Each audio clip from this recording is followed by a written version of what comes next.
ఇల్లు వదిలేసి వెళ్ళిపోతావా? ఎవరిని అడిగి ఈ డెసిషన్ తీసుకున్నావు? వద్దు ఝాన్సమ్మ, నేనుండను. నేను ఇక్కడ ఉండలేకపోతున్నాను ఝాన్సమ్మ. నేను మీకు తోడుంటే మీరు బాగుంటారు, సంతోషంగా ఉంటారు అనుకునే నేను మీతో ఉన్నాను.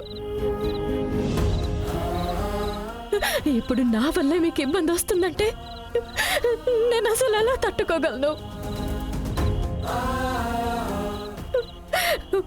నేను వెళ్ళిపోతాను ఝాన్సమ్మ, నాకేమీ వద్దు. పిచ్చిదానా, ఎందుకు ఇలా మాట్లాడుతున్నావు? ఆ దేవుడే చెప్పినా నీ మనసుకి తెలీదా? అయినా కూడా ఎందుకు ఇలా ఆలోచిస్తున్నావు నువ్వు? నీ వల్ల ఏ ఆపద నాకు రాదని చెప్పాను కదా, ఇంకా ఆలోచన ఎందుకుంది నీ మనసులో?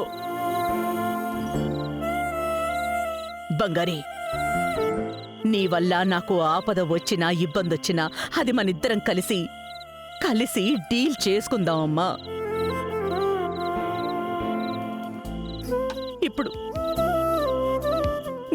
ఇప్పుడు నన్ను వదిలేసి ఇలా వెళ్ళిపోకు. నా జీవితంలో నాకు మావారు దూరమైన దగ్గర నుంచి నాకు దొరికిన పెద్ద ఊరటవమ్మా నువ్వు. నిన్ను నేను నా మనసులో ఏ స్థానంలో పెట్టానో నీకు తెలీదా? ఇదిగో చూడు, ఇప్పటి వరకు నేను ఎవరు తోడుగా ఉండాలి అనుకోలేదు. నేను ఒంటరిగానే పోరాటం చేశాను.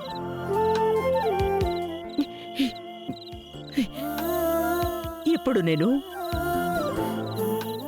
నేను నీ మీద ఆధారపడిపోయాను. నీకేమైనా అయ్యిందంటే నన్ను నువ్వు వదిలేసి వెళ్ళిపోతే నాలో ఉన్న మొత్తం బలం లేకుండా పోయినట్టుంటుంది. నేను చాలా వీక్ అయిపోయాను బంగారి, వీక్ అయిపోయాను.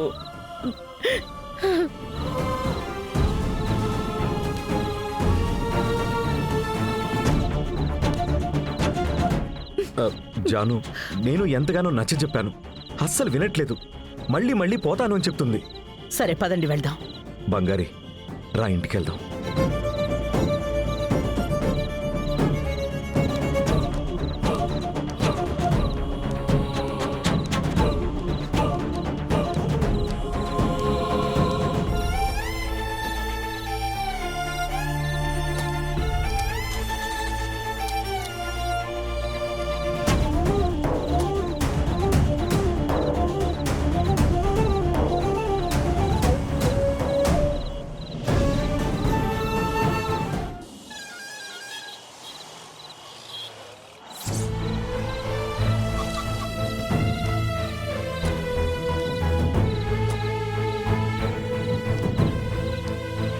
బంగారి, నువ్వు ముందు ఇంటికి వెళ్ళి మీ అమ్మ చెల్లి వాళ్ళని కలు. వాళ్ళు చాలా కంగారు పడుతున్నారు. ఏం చూస్తున్నావు బంగారి? వెళ్ళు.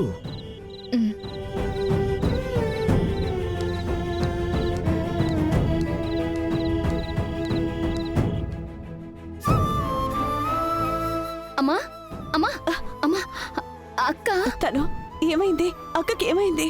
అమ్మా, అక్క దొరికేసిందంటమ్మా. ఎక్కడుందంట? ఏదో ఒక గుడిలో ఉందంట.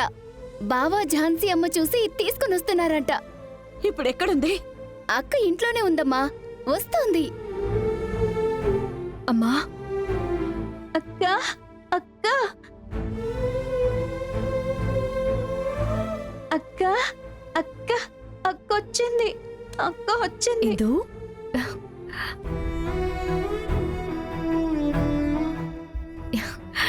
అక్క ఎక్కడికి పోలేదురా బంగారం, అక్క వచ్చేసింది.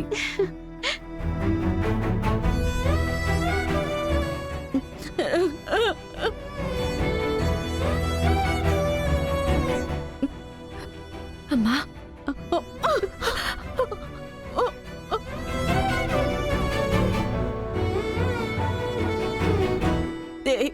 ఏం అలవాటైంది?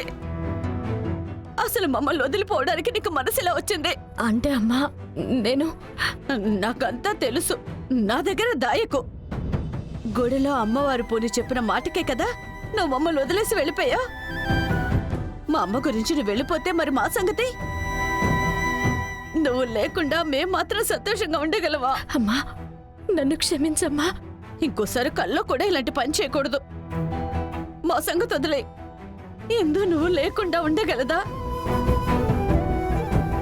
తనకి మేమేం సమాధానం చెప్పగలం? పోనీ మేమెంత నచ్చ చెప్పినా అర్థం అవుతుందా తనకి? నేను మాత్రమే అమ్మని కాదే తనకి. నువ్వు కూడా బిడ్డలాగే పెంచావు కదా. తల్లి లేకపోతే బిడ్డ ఎలా తల్లడిల్లిపోతుందో తెలీదా? ఇందు నన్ను చూడు. ఏడవకర బంగారం. ఏంటి బంగారీ నువ్వు? తెలివైన దానివే కదా నువ్వు. ఇలాంటి పనులు చేయొచ్చా చెప్పు? చదువుకున్న దానివే కదా నువ్వు. తప్పు బంగారీ. లేదంటీ, అది నేను. సరే వదిలే, ఇంకెప్పుడు అలాంటి పని చేయకూడదు నువ్వు. అలాగే ఆంటీ. ఉమ్. ఏడవకు వర్షిణి, నువ్వెందుకు ఏడుస్తున్నావు? లేదమ్మా, బంగారి కనిపించట్లేదని చెప్పినప్పుడు నాకు కష్టంగానే ఉంది. ఇప్పుడు బంగారి ఇంట్లో లేదంటే ఎలా ఉండగలమని నాకు కంగారుగా ఉందమ్మా. నాన్న, ఇది నిజంగా చాలా ఓవర్ నాన్న. బంగారి సిస్టర్, బంగారి. వర్షిణి,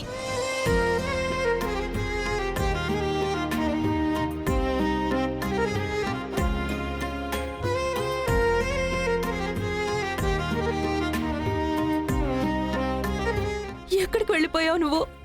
ఎంత భయపడ్డానో తెలుసా? ఫోన్ కూడా స్విచ్ ఆఫ్ చేసి పెట్టుకున్నావు. ఏం అలవాటిది? సారీ వర్షిణి, ప్లీజ్ ఇంకెప్పుడు ఇలా చెయ్యొద్దు, సరేనా? ఏంటి, అన్నకి నీకు గొడవైందా? అన్న నిన్నేమైనా అన్నాడా? అలాంటిదేం లేదు వర్షిణి. మరి ఎక్కడికి వెళ్ళావు బంగారి? ఇక్కడే పక్కకలా వెళ్ళాను. లేదు, ఏదో దాస్తున్నావు. అది మాత్రం బాగా తెలుస్తోంది. నీకసలు కొంచెమైనా బుద్ధుందా? నువ్వేమైనా బయటదాని అనుకుంటున్నావా? నీ ఇష్టానికి నువ్వు వెళ్ళిపోతూ వస్తూ ఉండడానికి? నువ్వు ఇంటి కోడలువని గుర్తు పెట్టుకో. నలుగురికి ఈ విషయం తెలిస్తే ఏమనుకుంటారు? అత్తయ్యకి ఇదెంత అవమానం. సారీ అత్త. ఏంటి సారీ? ఎందుకు ఫోన్ స్విచ్ ఆఫ్ చేసి పెట్టుకున్నావు? ఎంత అర్జెంట్ అయినా, ఏ ప్రాబ్లం ఉన్నా ఇంట్లో పెద్దవాళ్ళకి చెప్పి వెళ్ళాలని నీకు తెలీదా? మీ ఇంట్లో నీకు ఇలాంటివన్నీ నేర్పించలేదా? అత్త, నన్ను క్షమించండి. నేను చేసింది పెద్ద తప్పే. తప్పు మాది. ఇంత పెద్ద ఇంటికి నిన్ను కోడలుగా తెచ్చుకున్నామే, అది మా తప్పే. బంగారి ఎందుకు బంగారి ఇలా చేస్తున్నావు? సిస్టర్, నేనెంత కంగారు పడ్డానో తెలుసా? ఇంకోసారి ఆలోచనే రానివ్వకండి. మీకే ప్రాబ్లం ఉన్నా సరే అది మాతో చెప్పండి సిస్టర్. ప్రాబ్లం సాల్వ్ చేయడానికే కదా మేమందరం ఉన్నాం. మీరేంటి, మీకెవరూ లేరు అనుకుంటున్నారా ఏంటి?